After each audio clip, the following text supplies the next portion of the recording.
کدام کارهاро бисёртар کنیم تا که ثواب бисёртару бештар гирем. پیغمبر صلی الله علیه و سلم میگن که شما همین 4 تا خصلت 4 تا عمل بسیار کنید. از 2 تای هوای میگن پروردگار از شما راضی میشه. زندگی ما حیات ما برای رضای پروردگار چی بود از گوشید؟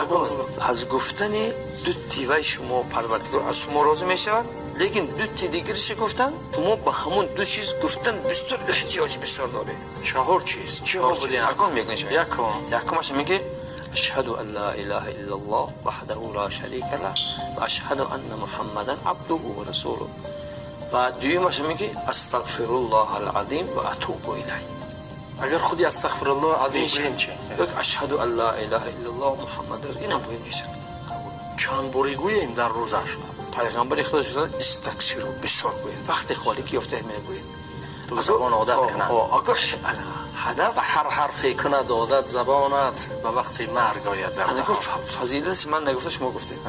از این معلوم میشه پیغمبر خدا گفتن که وقتی که انسان آخرین سخنش همین کلمه شهادت باشد داخل جنت میشه. وقتی ما درباره فضیلت استغفر الله میکنیم حقیقتا استغفر الله گفتن نه تنها فقط برای آخرت، در این دنیا را برای همون استغفر الله گوینده بسیار چیزها را وعده